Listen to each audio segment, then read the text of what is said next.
É impressionante a capacidade desse autor de criar animes polêmicos. Realmente começou com aquela cena da freira e tal, que deixou muita gente chocada, mas aí acalmou e tal. Ah não, agora vai ficar de boa, e aí? Não ficou de boa.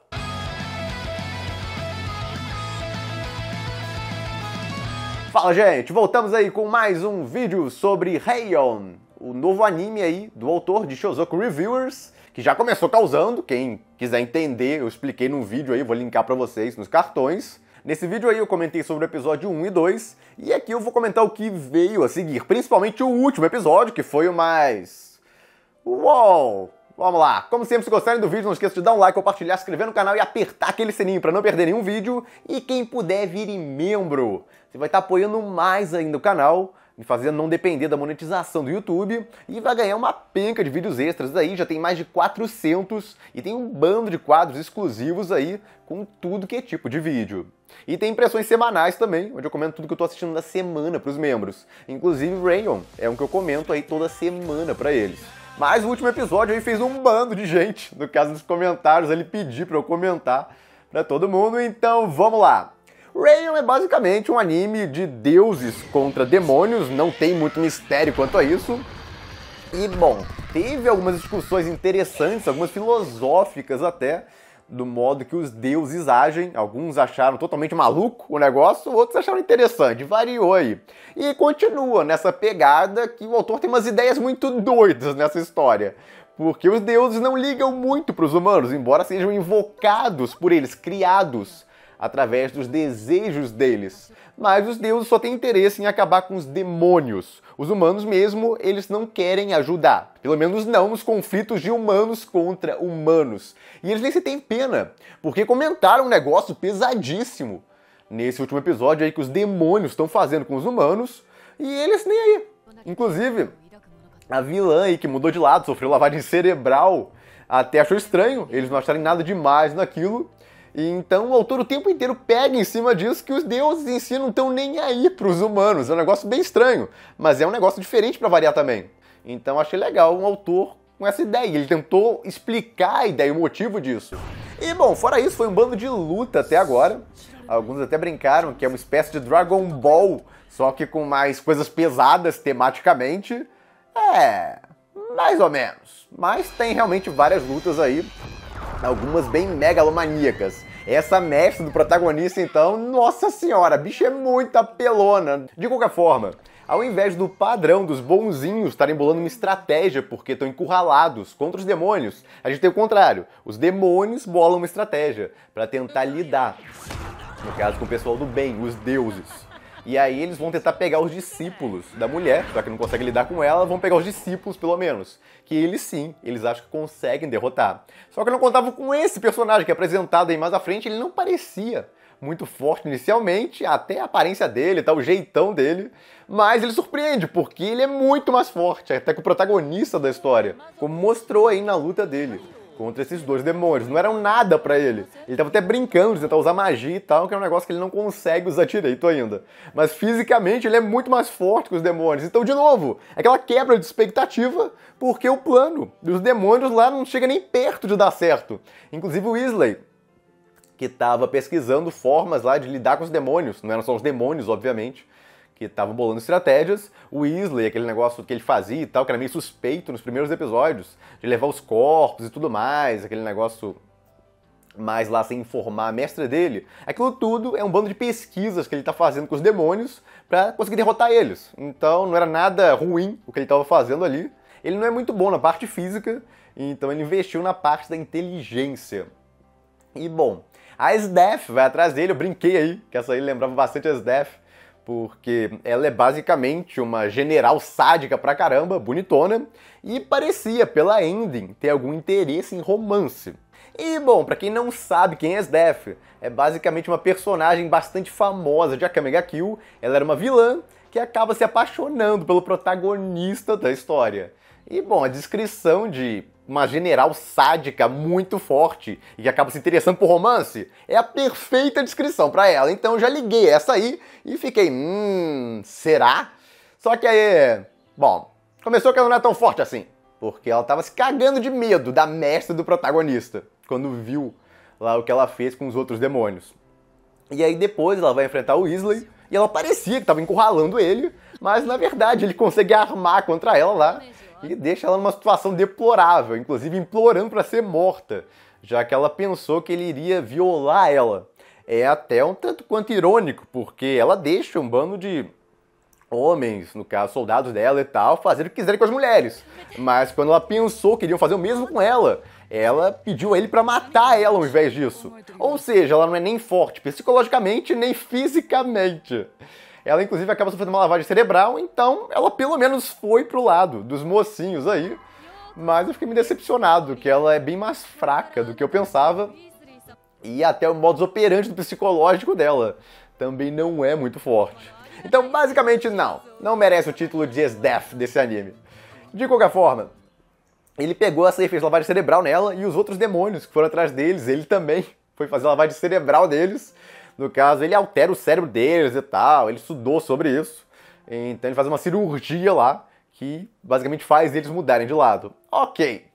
Mas, bom, essa não foi a parte mais interessante dos últimos episódios. A gente teve bastante luta, teve isso aí acontecendo, mas o que mais chamou atenção foi a explicação de como surgiram esses demônios em corpos humanos. Eu pensei que eram demônios que botavam uma casca só em volta deles, e na verdade eram demônios normais. Mas eles se miniaturizavam, sei lá como, e aí botavam essa pele humana. Mas não! Eles são realmente humanos. Vários deles, inclusive, nem trocam de forma. Essa aí, por exemplo, a Piscat, ela tem essa forma de humana e o cabelo dela é que é a parte meio demoníaca ali, que no caso consegue fazer um estrago.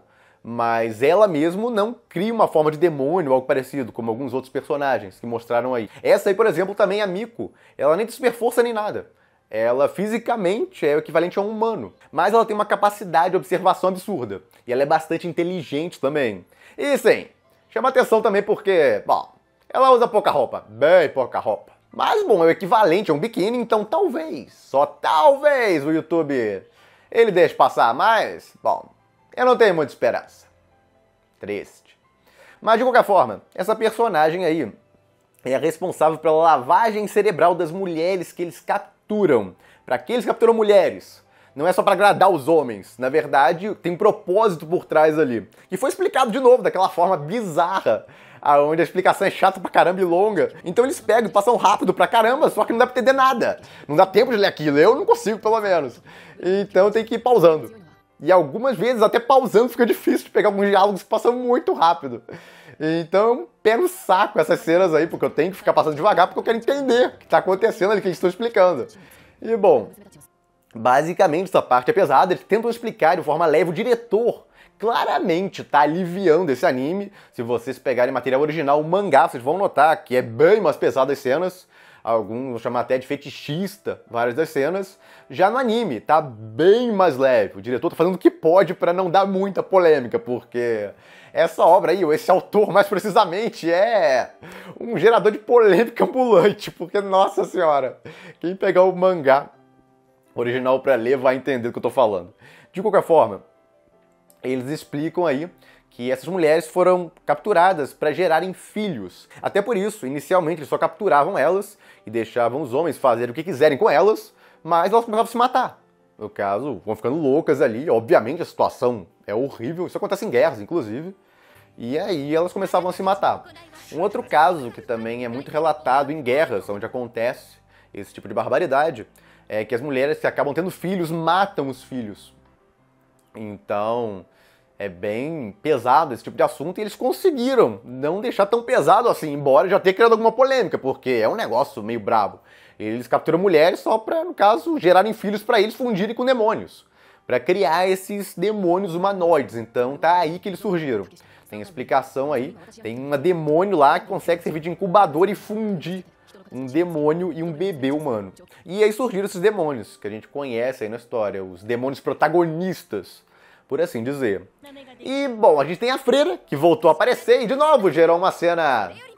Bom, o serviço dessa mulher aí da Miko é fazer uma espécie de lavagem cerebral nas mulheres que eles capturam, para elas gostarem de sexo, basicamente, lá, e não deixar os homens abusarem demais delas, para elas não se matarem e tal. Ou seja, ela tem que manter o psicológico estável, mas ao mesmo tempo fazer com que elas gostem daquilo.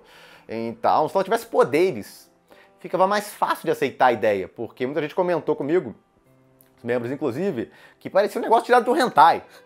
Principalmente isso não ajuda, porque a freira não foi quebrada psicologicamente ainda, então ela vai lá, encher o saco dela e tudo mais, e aí faz isso. Então você tem uma ideia do que ela tá fazendo aí, eu não vou descrever não. Só que aí ela me solta isso. Sim, essa sequência aí ficou bem bizarra, porque fica parecendo um hentai. Então você fica meio, pera, a lavagem cerebral já funcionou? Então, eu não vou dizer o que o autor pode ou não pode fazer, a obra é dele, ele faz o que ele quiser. Mas que fica estranho isso aí, fica. Tudo bem que, bom, o serviço dessa mulher é basicamente esse, fazer a lavagem cerebral para as mulheres começarem a gostar daquilo, aquela situação maluca que elas estão. Isso é uma ficção, então o autor pode fazer o que ele quiser. Mas casos no mundo real disso, eu pelo menos nunca li nada a respeito para saber se uma situação parecida com essa já existiu em algum lugar ou não. Se você leu aí, ou entende do assunto, então comenta. Seria interessante aí. De qualquer forma, sim, dá aquela impressão de hentai, quando a mulher lá que não tá, sei lá, uma semana com eles, já tá doidona lá a ponto de, no caso, perguntar por que a mulher parou. Ela pensou isso, não falou, mas pensou por que ela parou no meio da coisa toda lá. Então ela meio que tava gostando do negócio. É uma coisa que ninguém liga de ver em hentais, que já sabe que vão ver coisas absurdas, etc. Mas em um anime pra TV, no caso que tem até uma história por trás e tudo mais, algumas explicações interessantes, algumas discussões filosóficas até, você não espera exatamente esse tipo de coisa, né? Então causa aquela impressão esquisita. Com certeza. Comentem o que vocês acharam disso, porque tá gerando bastante discussão. Eu vi pelo menos muita gente discutindo sobre esse assunto. Inclusive no original, a cena é mais pesada ainda. Alguns acharam mais fetichista até. De novo, no anime, o diretor tá acalmando bastante os ânimos da parte eti dessa obra. Porque no original tem peito pra todo lado, por exemplo. Mas no anime, você não viu nada de peito até agora. Então eles não deixam de mostrar o que acontece, esse negócio da freira, por exemplo, mas eles tentam deixar a cena muito mais leve e menos polêmica, coloque como quiser. E, bom, essa aí surpreendeu também, porque ela conta toda essa história pros deuses, e eles estão meio que nem aí. No caso dos humanos sofrerem aquilo e tal, porque ela mesma tem ciência de que é algo horrendo, nojento e tal. Aquilo tudo. Então, obviamente, o autor tem ciência disso também. Que aquele negócio ali é pesado. Mas os deuses meio que não estão nem aí pra isso. Então, o modo que os deuses são apáticos quanto aos humanos, não realmente tá nem aí pra eles, até coisas absurdas pra eles, nada demais. É um negócio impressionante. Eu acho que essa personagem aí tem mais essa sensação daquilo ali ser nojento do que os próprios deuses, o que é um tanto quanto irônico, com certeza. Mas os demônios são feitos de meio humanos. É metade humano e metade demônio, então talvez seja o lado humano dela. Isso aí. Então, olhando por esse ponto de vista, ela é mais humana do que os deuses. É. Curioso, né? De qualquer forma, esse anime, polêmico ou não, tá gerando algumas coisas aí pra se pensar, o que já é interessante. Eu pensei que isso ia ser um anime louco de batalha, tem bastante, continua fluido e bem animado. Mas tá se mostrando um anime... Bom, não tem muito mais que isso nele. Tem umas ideias bem doidas, algumas ideias interessantes de se pensar, e algumas coisas, bom, esquisitas. É. Ironicamente, é sempre a freira que gera a maior polêmica da coisa toda. Sim. Nas duas vezes que ela apareceu, basicamente ela teve no meio do negócio que gerou polêmica ali. Bom, vamos ver como continua a história dela, porque se ela tá viva ainda, alguns pensaram que ela tinha morrido depois daquele episódio 2, que os soldados vão pra cima dela. Mas não, continua aí na história. Então vamos ver o que o autor reserva pra ela. Talvez ela fuja e comece a interagir com os deuses, eu não tenho esse tipo de spoiler, ou talvez ela possa, por exemplo, engravidar e até ter o filho, e aí ver o filho dela fundido com um demônio, e aí talvez esse demônio que se fundiu com o filho dela crie um apego a ela, e aí ajude ela a fugir. É uma teoria, no caso pode não ser nada disso, eu viajei na maionese talvez aqui, mas eu acabei de pensar numa forma de criar um drama em cima dela, que seria interessante, particularmente. Se acontecesse, no caso, seja lá, quem se funda com o filho dela acaba criando um apego a ela porque vai ver ela como mãe. Em termos de drama, seria bem pesado, mas eu acho que esse autor não está muito interessado nisso. Se vocês notarem a dinâmica da história até agora, e eu também dei uma olhada no mangá, eu não peguei grandes spoilers, eu não sei, por exemplo, o que vai acontecer com a freira, mas ainda assim, a dinâmica do mangá parece ser uma mistura de comédia com situações sérias e algumas discussões interessantes, até algumas ideias meio doidas do autor, mas nunca vai para aquela pegada muito séria, muito tensa ou dramática. O autor não parece estar muito interessado em drama em si, embora ele coloque coisas muito pesadas que, numa estrutura diferente, poderiam sim gerar situações muito dramáticas e pesadas. Então é estranho o que o autor está tentando fazer ali, talvez o diretor esteja nessa pegada também, de tentar deixar o anime mais leve possível, porque a ideia não é um drama muito pesado, um clima muito pesado, e sim uma obra que é mais comédia com umas situações meio polêmicas ali no meio. Foi a impressão que eu tive. Posso estar errado? A gente vai ver aí até o final do anime. Vai ter 11 episódios no total. A gente tá na metade, inclusive agora. Então vamos ver o que aguarda aí a gente. No caso, essa aí mudou de lado agora, então os demônios estão cada vez perdendo mais gente. Como é que eles vão contra-atacar? E é até engraçado falar isso, porque eu devia estar comentando isso dos deuses. Eles estão encurralados e tal, o que eles vão fazer? Mas não, quem está encurralado no momento são os demônios. Então, eu não sei se aconteça algo para virar a situação mais à frente, eu creio que vai acontecer, até para gerar um grande clímax final e uma luta grande ou algo parecido. Mas o quê? Porque até o momento a situação está muito melhor para os deuses do que para os demônios. Então aguardemos aí como é que vai desenrolar essa história, mas o anime continua interessante. E com certeza bem diferentão. Então para aquele pessoal que toda temporada implora por um anime com umas ideias diferentes, que não seja mais do mesmo, tá aí. Eu nunca vi nada parecido com isso em termos de anime. É com certeza um negócio bem único, então aguardemos para ver como vai continuar essa história. E bom, gente, é isso. Fico por aqui. Se gostaram do vídeo, deem um like, compartilhem. Se inscreva no canal que não se inscreveu ainda. Apoie o canal quem puder, vire membro. E eu vejo vocês no próximo vídeo.